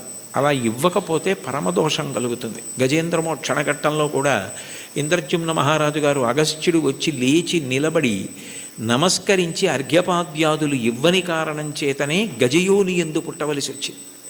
ఒకనాడాండ్రుపుడచ్యుతున్ మనములో నుహించుతున్ మౌనియై అకలంక స్థితియున్నచో కలచజుండచూటికిన్ వచ్చి లేవక పూజింపకయున్న మౌనికని నవ్యక్రోధుడై మూఢాలుబ్ధకిరీంద్రోత్తమ యోని పుట్టుమని శాపం విచ్చ భూవల్లభ అంటారు భాగవతం అష్టమ స్కంధంలో. మహాత్ములు వచ్చినప్పుడు వెంటనే లేచి నిలబడి నమస్కరించి అర్ఘ్యపాద్యాదులు ఇవ్వాలి. అలా ఇవ్వలేదు కాబట్టి అది కట్టి కుడిపేస్తుంది, చాలా పెద్ద పాపం అయిపోతుందన్న దయాహృదయంతో పులస్త్య బ్రహ్మ నువ్వు ఏ కోరికతో తపస్సు చేస్తున్నావో అది నీకు సిద్ధించకుండుగాక అని శపించాడు. ఆమె చాలా కిన్నురాలైంది. ఇంత గొప్ప కోరికతో నేను తపస్సు చేస్తున్నాను, ఈయన నా కోరిక తీరకూడదని శపించాడు అని బాధపడి ఈయన బ్రహ్మ యొక్క వంశంలో బ్రహ్మమానసపుత్రుడై వచ్చాడు. కొడుకు విశ్వవసో బ్రహ్మ. ఆ తర్వాత ఎంత గొప్పవాళ్ళు రావాలో ఈ వంశంలో. నీ వంశము రాక్షస వంశమైపోతుంది, బ్రహ్మకోవిదులు రారు, ఇక పైన రాక్షసులు పుడతారు నీ వంశంలో అని శపించింది. ఆయన చాలా బాధపడి నువ్వు నన్ను ఇట్లా శపించావు, ఆమె త్రిపథగ గంగ, ఆమెతో సమానం ఎట్లా కాగలవు, అందుకని నీ దోషము పోయేటట్టు దాని వలన నీకు ఇబ్బంది రాకుండా ఉండేటట్టు నువ్వు ఎటూ గంగతో సమానం కావడం సాధ్యం కాదు కాబట్టి నేను దానినే శాపవాక్కుగా వదిలే. కానీ నువ్వు నా పట్ల చాలా క్రౌర్యంతో ప్రవర్తించి నా వంశమే రాక్షస వంశం అవ్వాలని శపించావు, శాపావకాశం ఇమ్మన్నాడు. అంటే సరస్వతీ నది అందరూ రాక్షసులైన ఒకడు మహాధర్మాత్ముడు నీ వంశంలో పుడతాడని అందుకే విభీషణుడు పుట్టాడు. తర్వాత సరస్వతీ నది మళ్ళీ తపస్సు చేసింది. చేస్తే నారాయణుడు ప్రత్యక్షమై గంగతో సమానం నువ్వు కావడం సాధ్యం కాదు, ఆమె త్రిపథగా, అందుకని అట్లాంటి వరం ఇవ్వలేను, కానీ నేను నీకు ఒక ప్రత్యేకమైన వరం ఇస్తున్నాను. సృష్టిలో ఎక్కడా లేని ఒక గొప్ప పుష్కరిణివి నువ్వు అవుతావు. నీ యందు 300 కోట్ల తీర్థములు వచ్చి చేరుతాయి. తీర్థం అంటేనే ఋషుల యొక్క నియమాలు తపఫలాలు అందులో నిక్షేపింపబడి ఉంటాయి. అటువంటి 300 కోట్ల తీర్థములు నీ యందు ప్రవేశిస్తాయి. కలియుగంలో నేను శ్రీవేంకటేశ్వరుడు అన్న పేరుతో అవతరించినప్పుడు నీ పుష్కరిణి సమీపంలో అవతరిస్తాను. అవతరించినప్పుడు ఎందరో వచ్చి నీ యందు స్నానం చేసి కృతార్థులవుతారు. పుష్కరిణిలలో నీకన్నా గొప్పది ఇక ఉండదు. నువ్వే గొప్పదానివి అవుతావు, నీకంత గొప్ప వరం ఇస్తున్నానని వరం ఇచ్చాడు. అందుకని సరస్వతి నది పుష్కరిణిగా వచ్చింది. స్వామి పుష్కరిణిగా వస్తే శ్రీ వెంకటేశ్వరుడు సాక్షాత్ శ్రీమన్నారాయణుడు వెంకటేశ్వరుడిగా అవతరించాడు. కొండలలో నెలకొన్న కోనేటి రాయడు వాడు అంటే ఎప్పుడో తానిచ్చిన వరాన్ని నిజం చేయడానికి సరస్వతీ నదిని పుష్కరిణి చేసి ఆ పుష్కరిణి ఒడ్డున వెలిసినటువంటి దయామూర్తి. అందుకే స్వామి పుష్కరిణి స్నానం సద్గురోహో పాదసేవనం ఏకాదశి వ్రతంచాపి త్రయం అత్యంత దుర్లభం అంటారు. స్వామి పుష్కరిణి స్నానం అంత గొప్పది. యదా యదా హి ధర్మస్య గ్లానిర్భవతి భారత అభ్యుత్థానమధర్మస్య తదాత్మానం సృజామ్యహం. ఆ ధర్మరక్షణ కొరకు విశేషమైన రాక్షస సంహారం చేస్తాడు. కృష్ణ భగవానుడు కూడా కన్నులు తెరవని కడుచిన్ని పాపడై దానవి చనుబాలు త్రావి చంపే 3వ నెల నాడు ముద్దుల కుర్రడై కోపించి శకటమ్ము కూలత్రోసే ఏడాది కుర్రడై ఎగసి తృణావర్తు మెడపట్టుకొని చీరి బకునిచి చంపే అంటారు. అసలు కన్నులు తెరవడం మొదలు పెట్టనప్పటి నుంచి రాక్షస సంహారం చేశాడు కృష్ణుడు. రాముడు సరే సరి బండన భీముడాత్మజన బాంధవుడుజ్వల బాణతోణ కోదండ కళాప్రచండ భుజతాండవ కీర్తికి రామమూర్తికిన్ 2వ సాటి దైవమికలీడనుచున్ గడకట్టి భీరి కాడాండ డడాండ డాండ నిడదంబుల జండము నిండ మత్త వేదండము నెక్కి చాటెదను దాశరథి కరుణాపయోనిధి అంటారు గోపరాజు గారు. 14,000 మంది రాక్షసుల్ని ఖరదూషణాదుల్ని రాముడొక్కడే చంపాడు. మిగిలిన అవతారాలకి రామావతారానికి తేడా ఎక్కడంటే సర్వసాధారణంగా ఎంత అందగాడైనా ఎంత పుంసాం మోహన రూపాయ పుణ్య శ్లోకాయ మంగళమైనా యుద్ధం చేసేటప్పుడు కాస్త కోపంగా ఉండి కళ్ళు ఎర్రపడతాయి. కానీ యుద్ధం చేస్తున్నప్పుడు రాముడు చాలా అందంగా ఉంటాడు. ఎప్పుడు బాణం తీస్తాడో ఎప్పుడు సంధిస్తాడో ఎప్పుడు విడిచిపెడతాడో తెలియదు. అందుకే మీరు రామాయణం జాగ్రత్తగా చదివితే అసలు ఎటువంటి రాముణ్ణి చూసి శూర్పణఖ మోహించిందంటే యుద్ధం చేస్తున్న రాముణ్ణి చూసి మోహించింది. అబ్బాయి ఎంత అందంగా యుద్ధం చేస్తున్నాడని. అంతటి అందగాడు రాముడు, అంతమందిని చంపినవాడు. కానీ శ్రీ వెంకటేశ్వరుడు రాక్షస సంహారం జోలికి వెళ్ళలేదు. నందక ఖడ్గం ఆయన దగ్గర ఉన్నా ఆయన క్షమాగుణంతో ప్రవర్తిస్తాడు. ఎన్ని తప్పులు చేసిన వారైనా ఆయన దగ్గర కైమోడ్చి నిలబెడితే క్షమించడమే ప్రధాన లక్షణంగా ఉండి పాపములకు ప్రాతినిధ్యంగా కేశఖండనం, కేశములను తీసి క్షమించి పంపిస్తాడు. అందుకే సృగ్భూషాంబరహీతీనాం సుషమావహమూర్తయే సర్వార్తిశమనాయాస్తు వెంకటేశాయ మంగళం దయామృత తరంగిణ్యాస్తరంగైరివ శీతలై అపాంగై సించతే విశ్వం వెంకటేశాయ మంగళం అంటారు. అంతటి దయామూర్తి. అటువంటి అవతారం ఇత పూర్వం రాలేదు. ఎన్ని పాపములున్నా సంహరించడం అన్నది చెయ్యడు. ఆ పాపరూపమైనట్టి ధనము కొండపైకి రప్పించి నిస్పృహుండనగుచు అంటాడు. తరిగొండ వెంగమాంబ గారు మహాతల్లి వెంకటాచల మాహాత్మ్యము అని కావ్యం చేసింది. అందులో పాపాన్ని ద్రవ్యం మీదకి ఆవాహన చేసి తెప్పించి హుండీలో వేయించి క్షమాభిక్ష పెట్టి ఆ ద్రవ్యాన్ని నిస్పృహుడై సామాజిక కార్యక్రమాలకు ఇచ్చేస్తుంటాడు. అటువంటి వెంకటేశ్వరుడున్నాడే, ఆయన ఈ అవతారంలో వరములను కుప్పించడమే ప్రధాన లక్ష్యంగా కలిగినవాడు. నాకున్న పెద్ద భయం ఏమిటంటే నాకు ఇటువంటివి చెప్పేటప్పుడు ఏ పల్లవి దగ్గరో గంట అయిపోతుంది. అందుకని నాకు చాలా భయం. ఒరే ఇంకా వెనక 3 కీర్తనలు ఉన్నాయి, ఒళ్ళు దగ్గర పెట్టుకో, తగ్గించు తగ్గించు తగ్గించు అని నాకు నేను పరాకు చెప్పుకొని మాట్లాడుతూ ఉంటాను.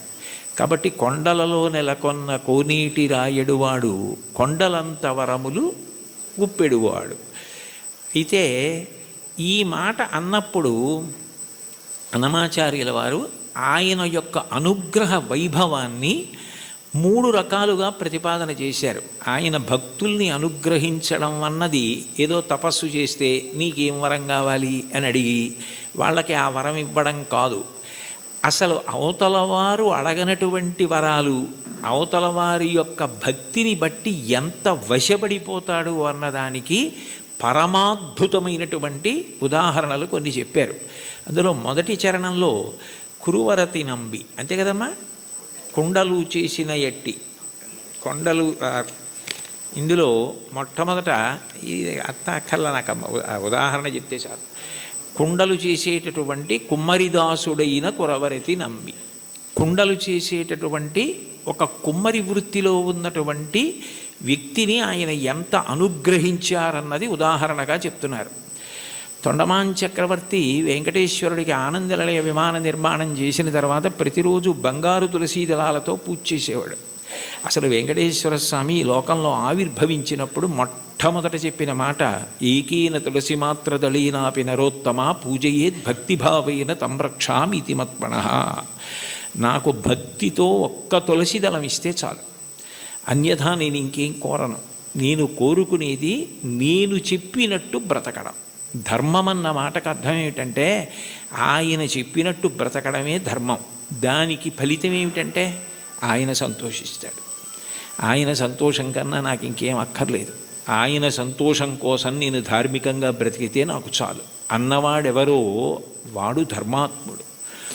అటువంటి ధార్మిక జీవనము ఎవరి ఎందున్నదో వారు ఆయన దగ్గరికి వచ్చారా, ఆయన కోరారా, ఇవన్నీ ఆయన చూడటం. దానికి ప్రబల ఉదాహరణ ఏమిటంటే తొండమాన్ చక్రవర్తి బంగారు తులసి దళాలు పూజ చేస్తే తీసేసి పాదాల మించి ఆ భీముడు అన్న ఆ కుమ్మరి ఆయన ప్రతిరోజు కొండలు చేయడం మొదలు పెట్టగానే అసలు దాన్ని వెంకటాచల మహాత్యంలో ఎంత గొప్పగా వర్ణిస్తారు. బంకమన్నుతో దళాలు చేసి కొయ్య వెంకటేశ్వరుడి పాదాల మీద సమర్పణం చేసి మొదలెట్టేవాడు ఆయన. ఆయన వరకు ఆయనకి అది కొయ్య బొమ్మ కాదు, అది వెంకటేశ్వరుడు. అలా నమ్మి చేశాడు ఆయన. రోజు ఆ దళాలు ఉండేవి, మట్టి దళాలు. బంగారు దళాలు పక్కకు పోయేవి. తొండమాన్ చక్రవర్తి చూసి చాలా ఆశ్చర్యపోయాడు, ఇదేమిటి నేను బంగారు దళాలతో చేస్తే మట్టి దళాలు ఉంటాయి ఏమిటని. అప్పుడు వెంకటేశ్వరుడు మాట్లాడాడు, ఆయననే అడిగాడు. అడిగితే ఆయన అన్నాడు, ఇవన్నీ నాకు అక్కర్లేదు, ఈ పటాటోపం నాకెందుకు, ఆ బంగారం నేను సృష్టించింది, నేను ఇవ్వనిది నేను సృష్టించనిది ఎక్కడా ఉండదు. నాకు కావలసినది భక్తి, అది నిండుగా ఉన్నది భీముడి దగ్గర ఉంది. అందుకని నేను ఆయన మట్టితో చేసిన ఆ బంకమన్ను తులసి దళాలు తీసుకుంటూ ఉంటాను. ఆయన ఎక్కడ ఉంటాడు అంటే ఏదో కొంత దూరంలో ఉన్నాడంటే అక్కడికి వెళ్ళాడు తొండమాన్ చక్రవర్తి. ఆయన వెళ్ళేసరికి వెంకటేశ్వరుడు కూడా వచ్చాడు. ఆయన నాకేముంది నేనేం పెట్టగలను లేదు, తనకేముందో అది వెండి పళ్ళాలు బంగారు పళ్ళాల్లో పెట్టలేడు. కాబట్టి ఆయన చేస్తున్న కుండల్లో కొత్త కుండ పగలగొట్టి ఆ కుండ పెంకులో ఆయన తినే సంకటి పెట్టాడు. పరమప్రీతిగా తిన్నాడు వెంకటేశ్వరుడు. ఆయనకి ఏం కావాలి? ఆయనకి కావలసింది భక్తి. భక్తి కల్గు కూడు పట్టెడైనను చాలు, దళమైన పుష్పమైనను.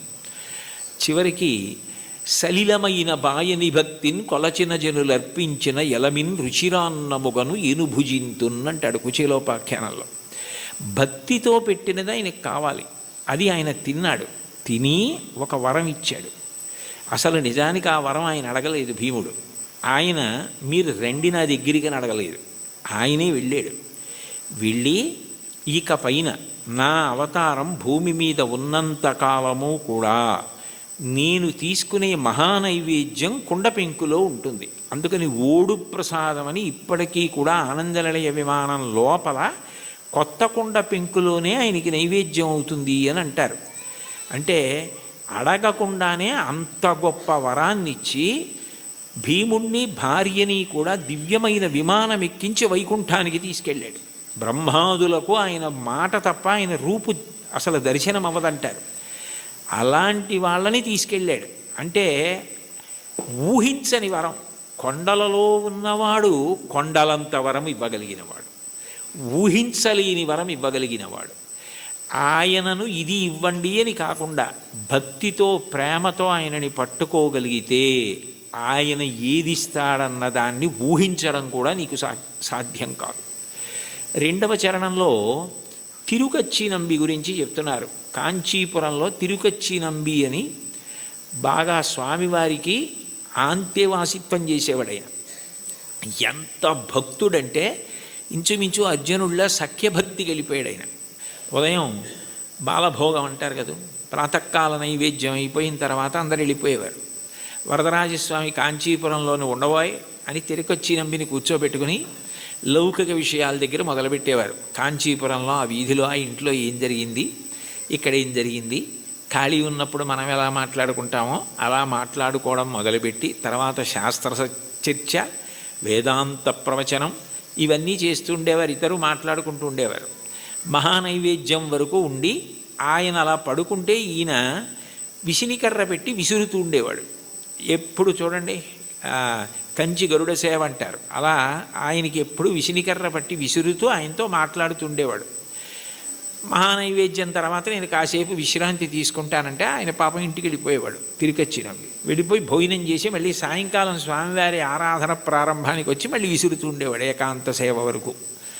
అలా చాలా కాలం గడిచిపోయింది. వీళ్ళిద్దరూ మాట్లాడుకుంటారన్న విషయం కూడా లోకంలో ప్రచారం అయిపోయింది.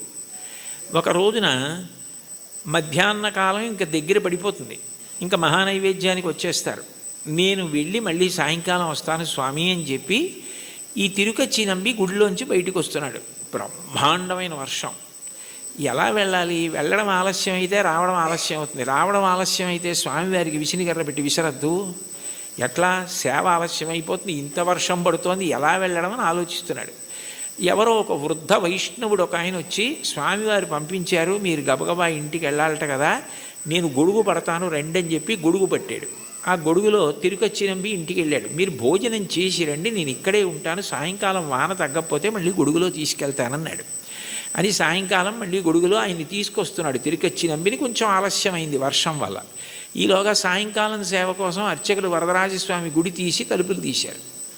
తలుపులు తీస్తే లోపల స్వామివారు లేరు. వాళ్ళు కంగారు పడిపోయి తిరుకచ్చి నంబితో మాట్లాడుతూ ఉంటాడు కదా, ఏం దోషం జరిగిందో చూద్దాం ఆయనకి తెలుస్తుందని ఆయన కోసం వెతికారు. ఆయన లేరు. ఆయన కొంచెం ఆలస్యంగా వచ్చారు. నీకేమైనా తెలుసా నంబి, స్వామివారు ఏమైపోయారు, కనపట్టలేదు, ఏమైనా అపరాధం జరిగిందా, ఎవరినన్నా భక్తులను అనుగ్రహిస్తున్నారా అని కంగారు పడిపోతున్నారు. అదేమిటి నాకు తెలీదు, ఎక్కడికి వెళ్ళిపోయారని చెప్పి ఆయన స్వతంత్రంగా ఇంట్లోకి వెళ్ళి వస్తువుల్ని వెతికే యజమాని ఎలా ఉంటాడో అలా వెళ్ళి, అదేమిటి స్వామివారు లేకపోవడం ఏమిటని చూస్తే ఆయన అలాగే పడుకుని ఉన్నారు. అయ్యో ఇక్కడే ఉన్నారు వరదరాజస్వామివారు, మీరు వెతుకుతున్నారు ఏమిటన్నారు. వచ్చి చూసేటప్పటికి ఆయన ఒంటి మీద వర్షపు నీటి చుక్కలు ఉన్నాయి. అంటే తాను తడిసి తిరుకచ్చి నంబికి గొడుగు బట్టి తీసుకొచ్చారు. ఆ తిరుకచ్చి నంబి ఇంట్లో భోజనం చేసినంతసేపు వరదరాజస్వామి వారు బయట నించున్నారు. బయట నించుని గొడుగు పట్టుకుని నించుని ఆయన వచ్చిన తర్వాత ఆయన్ని తీసుకుని వచ్చారు. అంటే ఒక భక్తుడి కోసం భగవంతుడు ఎంత కిందకొస్తాడు అవన్నీ అడిగారా తిరుకచ్చి నంబి? అడగలేదు. అడగకపోయినా అంత కిందకొచ్చి తర్వాత భాగవతులతో కలిసి ఎలా ఉండాలో చెప్పి చిట్ట చివరికి మోక్షం ఇచ్చారు. ఆ తిరుకచ్చి నంబిని అనుగ్రహించినటువంటి వరదరాజు వెంకటేశ్వరుడి కన్నా భిన్నుడు కాడు. ఒకటే, అదే అనేక కీర్తనల్లో ప్రతిపాదిస్తారు ఆ రాముడే వెంకటేశ్వరుడు అని. అటువంటి తిరుకచ్చి నంబిని ఊహకందని రీతిలో అనుగ్రహించవే. ఎవరైనా వరం అడిగితే ఏం అడుగుతాడు? ఏదో జ్ఞానం ఇమ్మంటాడు, లేకపోతే భక్తి ఇమ్మంటాడు, డబ్బు ఇమ్మంటాడు, ఏదో వృద్ధిని అడుగుతాడు. వాళ్ళు అసలు ఏమీ అడగలేదు. వాళ్ళ ఊహకి కూడా అందనివి నువ్వు చేసి పెట్టావు. వాళ్ళకి చరిత్రలో వాళ్ళు నిలబడిపోవడానికి కారణం నీ అనుగ్రహమా, వాళ్ళు అడగడమా? అంటే నీ అనుగ్రహం. అంత అనుగ్రహం దేనికి చేశావు? విసినికర్ర పెట్టి విసిరితే చేశాడు అనగలరా మీరు? కాదు. ఆ ప్రేమ, అంత ప్రేమ. ఆ ప్రేమ చివరికి ఏమైపోయిందంటే లౌకిక సంభాషణ నుంచి శాస్త్ర చర్చ వరకు వెళ్ళి తిరుకచ్చి నంబి ఇంటికి గొడుగులో తీసుకెళ్ళి గొడుగట్టు వీధిలో నుంచి మళ్ళీ తీసుకొచ్చి వర్షం తాను మీద పడేటట్టు చేసుకున్న ఇంతగా లొంగిపోయి దిగొచ్చి అనుగ్రహించినటువంటి ఓ స్వామి, నీ దయకి హద్దు ఎక్కడుంది? అంటే వెంకటేశ్వరుడు అనుగ్రహించే తీరు అట్లా ఉంటుంది. మామూలుగా ఏదో కొడుకునిచ్చాడు, కూతుర్నిచ్చాడు, పెళ్లి చేయించాడు, ఉద్యోగం ఇచ్చాడు, ఇవి కాదు. కొండలంత వరములు ఇచ్చేటటువంటి వాడు. అది చెప్పడానికి ఎంతంత గొప్ప ఉదాహరణలు తీసుకున్నారు. అంత దిగొచ్చినటువంటి ఉదాహరణ ఇంకొకటి చెప్పారు. అందులో ఇప్పటికీ కూడా మీరు వెంకటేశ్వర స్వామి వారు ఊరిరిగింపుగా వెడుతూ ఉంటారు ప్రదక్షిణ వీధుల్లో. ఆ వెళ్తున్నప్పుడు ఆ స్వామివారికి ఊంజల్ సేవ జరిగిన ప్రాంతం నుంచి తిన్నగా వెళ్ళిపోయినప్పుడు మలుపు తిరుగుతారు. అది వరాహస్వామి గుడి వైపుకి. ఆ మూల చూస్తే ఎడం పక్కకి వెడితే ఇప్పటికీ కూడా అనంతాళ్వార్ చెరువు అని ఉంటుంది. అనంతాళ్వార్ ట్యాంక్, ఏటీసీ కాటేజెస్ అంటారు. అంటే అనంతాళ్వార్ ట్యాంక్ కాటేజెస్ యథార్థానికి అవి. ఆయన ఒకప్పుడు వెంకటేశ్వర స్వామి వారికి పుష్పకైంకర్యం చెయ్యాలి, తగినన్ని పూలు లేవు కొండ మీదని భార్యతో వచ్చి చెరువు తవ్వుతున్నారు. నీరు ఉంటే కదా మొక్కలు పెంచడం అని. ఆ చెరువు తవ్వుతుంటే భార్య గర్భిణి, ఆమె నెల నెలకి నిండు గర్భిణి అయి పాపం ఈయన తవ్వుతుంటే ఆ మట్టి అట్టుకుని పట్టుకెళ్ళి దూరంగా పోసి మళ్ళీ తట్ట తెస్తుంటే చూడలేక వెంకటేశ్వర స్వామి ఓ 12 ఏళ్ల పిల్లాడి రూపంలో వచ్చి, అమ్మ నేను పట్టుకెడతానులేండి మట్టి తట్ట మీరు నించోండని గబగబా పట్టుకెళ్ళి మట్టి పోసేసి మళ్ళీ ఖాళీ తట్ట అట్టుకొచ్చేస్తున్నారు. ఏమిటి నిండు గర్భిణి, నేను మట్టి తవ్వే లోపల తట్ట పట్టుకెళ్ళి ఎక్కడో మట్టి పోసేసి మళ్ళీ మట్టి తట్ట పట్టుకొచ్చేస్తోంది అని ఆయన ఆశ్చర్యపోయి తలెత్తి భార్యని అడిగారు, ఇంత తొందరగా ఎలా తీసుకెడుతున్నావు అన్నారు. నేను కాదు, ఇదిగో ఈ పిల్లాడు మీరు ఇంతకు ముందు ఒకసారి వచ్చి సేవ చేస్తానంటే వద్దు, మా గురువుగారి మాట నేనే చేసుకోవాలి, మా ఆవిడ చేసుకోవాలన్నారు. కానీ అమ్మ నువ్వు నిండు గర్భిణివి కదా, చేసి పెడతానంటే కాదనలేక చేయమన్నాను, ఆ పిల్లాడు మోస్తున్నాడు మట్టి తట్ట అంది ఆవిడ. అమ్మ ధూర్తుడా, వద్దురా, ఇది మా గురువుగారు చెప్పారు, నేను మా ఆవిడ చేయవలసిన సేవ అంటే ఇప్పుడు మళ్ళీ మా ఆవిడ్ని పట్టుకుని జాగ్రత్తగా నువ్వు మోహేస్తున్నావా మట్టి, నీ పని చెప్తానని చేతిలో ఉన్న గుణపం పట్టుకుని వెంకటేశ్వరుణ్ణి కొట్టడానికి పరిగెత్తారు. ఆయన గుడి చుట్టూ పరిగెత్తారు, ఇప్పుడున్న ప్రదక్షిణ వీధుల్లో. వెనక అనంతాచార్యులు వారు పరిగెత్తారు. ఆయన ఆనందనిలయ విమానంలో దూరిపోతుంటే కోపం వచ్చి పిల్లాడు పారిపోతున్నాడని గుణపం విసిరారు. ఆ గుణపం వెళ్ళి గడ్డానికి కొట్టుకుంది. ఆ గడ్డం బద్దలై నెత్తురు కారింది. ఈయన సరే పిల్లాడు పారిపోయాడు, దొరకపోతాడా అని వెళ్ళిపోయారు. సాయంకాలం సంధ్యావందనం చేసుకుని గుళ్ళోకి వెళ్ళేటప్పటికీ స్వామివారి గడ్డంలోంచి రక్తం కారుతోంది. అందరూ కంగారు పడిపోతున్నారు. అప్పుడు వెంకటేశ్వర స్వామి వారు, నా ప్రియభక్తుడు నాకు పుష్పవాటిక నిర్మించాలని భార్యతో కలిసి చెరువు తవ్వుతుంటే ఉపకారం చేయడానికి వెడితే నా మీద గుణపం విసిరాడు. ఈ గుర్తుగా ఎప్పటికీ నేను ఇక్కడ ఈ మచ్చ ఇలాగే ఉంచుకుని దాని మీద పచ్చకర్పూరం అద్దుకుంటాను అని ఇప్పటికీ వెంకటేశ్వరుడి గడ్డం మీద పచ్చకర్పూరపు మచ్చ. మనం ఇప్పటికీ వెంకటేశ్వర స్వామి వారి దర్శనానికి శంఖనిధి పద్మనిధి నీళ్లు పడుతుంటాయి. అక్కడ కాళ్ళు కడుక్కొని పెద్ద గడప దాటి కుడి చేతి వైపు గోడ మీద చూడగానే ఓ గుణపం వేలాడుతుంటుంది. గడ్డపార అని ఉంటుంది తెలుగులో, అనేక భాషల్లో రాసి ఉంటుంది. ఆ గుణపమే అనంతాచార్యులు వారు విసిరారు. ఆ తర్వాత ఆయనతో ఎన్నో లీలలు చేశారు. ఇప్పుడు అవన్నీ ఎందుకు కాబట్టి ఆఖరికి భక్తుడి చేతిలో దెబ్బతిని రక్తం కారి అంతటి మహానుభావుడు దాన్ని పచ్చకర్పూరం అద్దుకుని, ఏమో చూసిన వాళ్ళందరూ ఆ పచ్చకర్పూరం ఏమిటి, ఆ మత్స ఏమిటి అని అడిగితే పెద్దవాళ్ళందరూ పిల్లలకి ఈ కథ చెప్తుంటే నీ పేరు వినపడితే నేను మురిసిపోతానోయ్ అని చెప్పి కొట్టిన దెబ్బని మచ్చగా ఉంచుకొని పచ్చకర్పూరం పెట్టుకున్నావే, నీ దయకి హద్దుందా? బతిమాలి మట్టి మోసి గుణపం దెబ్బతిని దాన్నేమో ఒక పెద్ద గుర్తుగా ఉంచుకున్నావా? ఎంత ప్రేమైకమూర్తివయా! ఆఖరికి ఇప్పటికీ ఆయన బొగడ చెట్టు రూపంలో ఉంటారంటారు. నేను వెళ్ళినప్పుడు అప్పుడప్పుడు వెడుతూ ఉంటాను. వాళ్ళు పాపం వాళ్ళ వారసులు ఉన్నారు, ఎంతో ప్రేమగా పిలిచి నన్ను మాట్లాడుతూ ఉంటారు.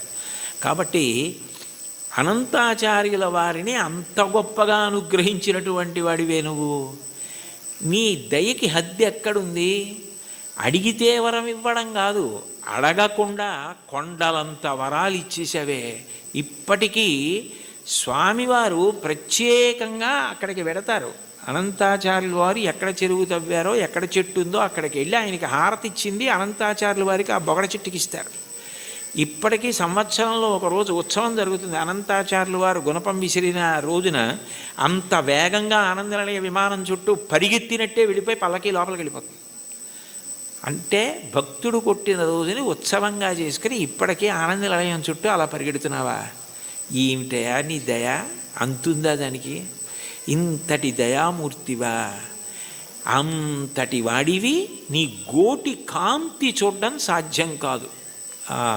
అక్రూరుడు అంటాడు భాగవతంలో, శూరులు తొల్లియే విభుని శోభిత పాద నక ప్రభావళించేరి భవాంధకారముల చిక్కక ఉందురు వట్టి దేవునిన్ వైరముతోడనైన పిలువన్నను పంపి శుభంబు చేసే నిష్కారణమైన ప్రేమ ఇది కంసుని పోలు సకుండు కల్గుని అంటాడు.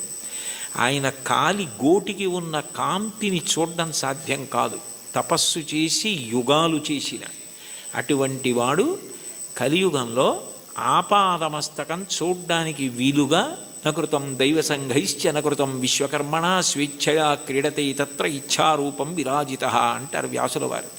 తనంత తాను ఒక రూపాన్ని పట్టి అలా నిలబడ్డాడది రాతి విగ్రహం కాదు, సాక్షాత్ శ్రీమన్నారాయణుడు. ఇన్ని వరాలు ఇస్తున్నావా? ఇన్ని పాపాలు చేసిన మాకు దర్శనమిస్తున్నావా? ఇవ్వడం కాకుండా నీ దగ్గరికి వచ్చి ఏమడిగితే అది ఇస్తున్నావా? ఏమీ అడగకుండా నీ ఎందు ప్రేమ పెంచుకున్న వాడికి నువ్వేమిస్తావో చెప్పడం ఎవరికి సాధ్యమయ్యా? కొండలలో ఉన్నవాడివి కొండలంత వరాలు ఇస్తున్నావు. శ్రీకాంతు భజించు సేవకులకు. భజించు అన్న మాటకు అర్థం మనస్సుతో ఒక సంగమును పొంది ఉండడం. భజించడం అంటే ఆయన్ని పొగుడుతూ ఉండడం, స్మరిస్తూ ఉండడం. ఏది చేస్తున్నా కూడా భగవంతుడే స్మరణలోకి వస్తాడు. ఏది చేస్తున్నా భగవంతుడు స్మరణలోకి వస్తే 2 ప్రయోజనములు సిద్ధిస్తాయి. ఒకటి, మీరు ధర్మమును విడిచిపెట్టలేరు. 2, అధర్మమును ఆచరించలేరు. కారణం, శంకరాచార్యులు వారు సౌందర్యలహరి చేస్తూ ఒక శ్లోకం చెప్తారు. అందులో అంటారు, మనిషి అనేక మాటలు మాట్లాడుతూ ఉంటాడు. ఈ మాట మాట్లాడడానికి అసలు 84 లక్షల జీవరాశులలో మాట్లాడే అదృష్టం పొందడానికి కంఠంలో స్వరపీఠిక మనిషికి పెట్టినవాడెవరు? భగవంతుడు పెట్టాడు.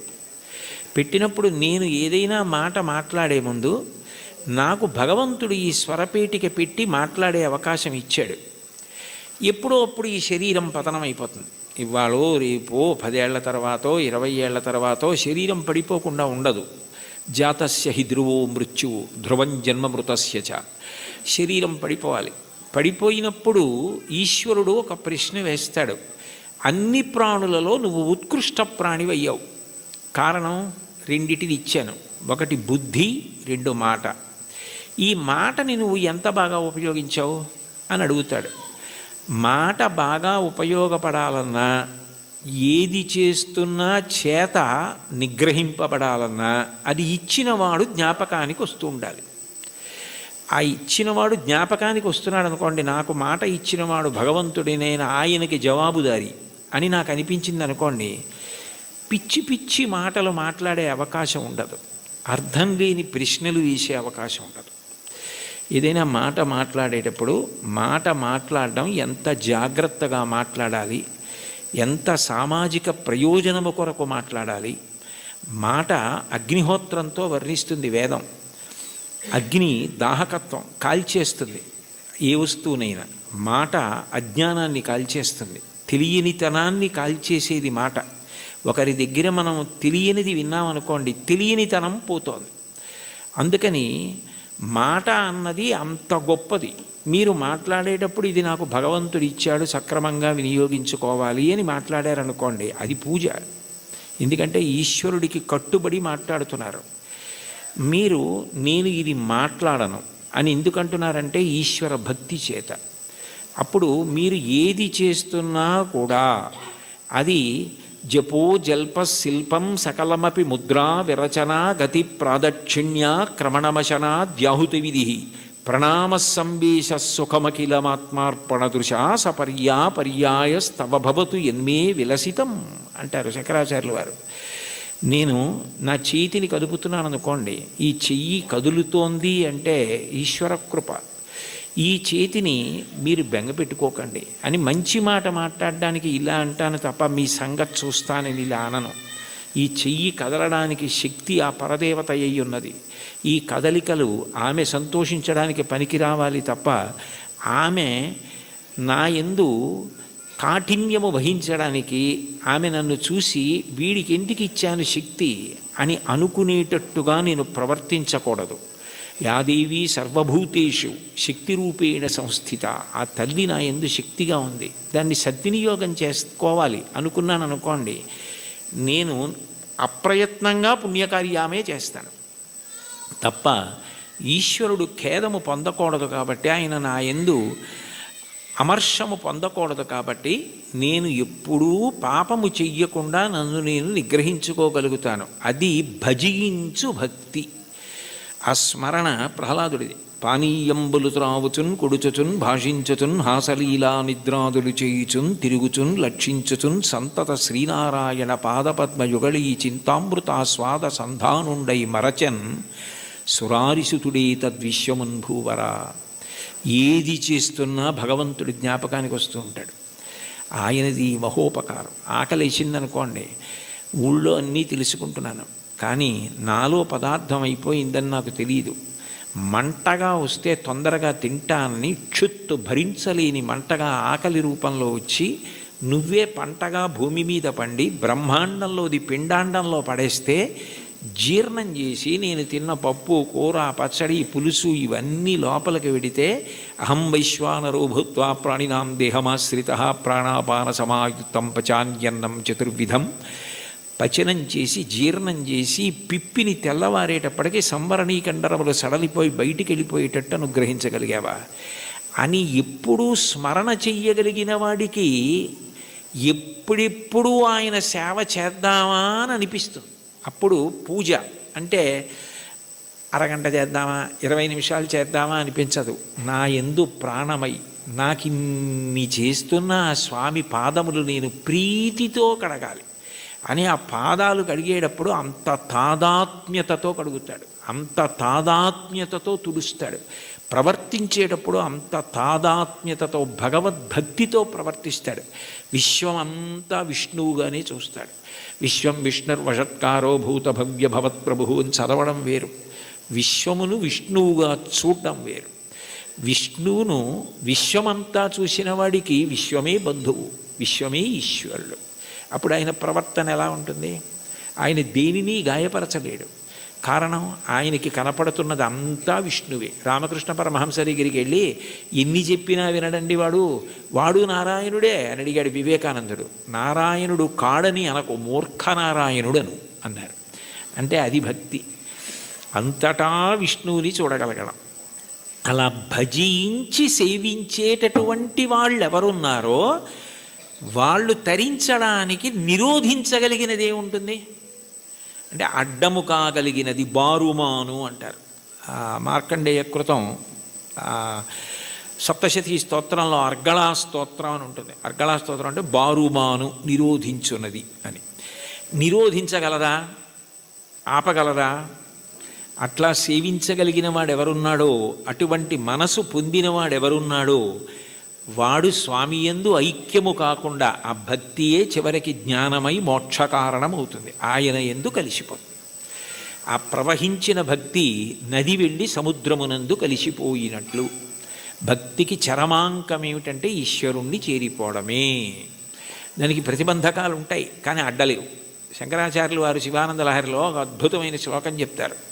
అందులో అంటారు, అంకోలం నిజబీజ సంతతి రయస్కాంతోఫలం సూచిక సాధ్వీ నైజ విభుం లతాక్షితిరుహం సింధు సరిద్వల్లభం ప్రాప్నోతీహ యథా తథా పశుపతే పాదారవిందద్వయం చేతో వృత్తిరుపేత్య తిష్టతి సదా సా భక్తిరిత్యుచ్యతే అంటారు. నది సముద్రాన్ని చేరుకోవడానికి బయలుదేరుతుంది. ఎవరు దారి చూపిస్తారు? ఓ నది ఇలా వెళ్ళు సముద్రం వస్తుందని చెప్తారా? చెప్పరు. నది వెళ్ళిపోతూ ఉంటుంది. వెళ్ళిపోతున్నప్పుడు ఏ చంద్రశేఖరేంద్ర సరస్వతి మహాస్వామి వంటి మహాపురుషులో స్నానం చేస్తారు. అంతటి మహానుభావుడు ఇక్కడ స్నానం చేశాడని నది ఆగదు. ఒక ధూర్తుడు మూత్ర విసర్జన చేస్తాడు, అవమానమని బెంగపెట్టుకోదు. ఒక ముళ్ళ కంప వీపు చీరుతుంది, బొడ్డు నుంచి వంగి బాధపడదు. ఒక చోట బొగడపూల చెట్టు పువ్వులు రాలుస్తుంది, పొంగిపోదు. మానవమానములు దాటి సముద్రమును చేరడమే తన పరమ ప్రయోజనంగా తాను వెళ్ళిపోతుంది.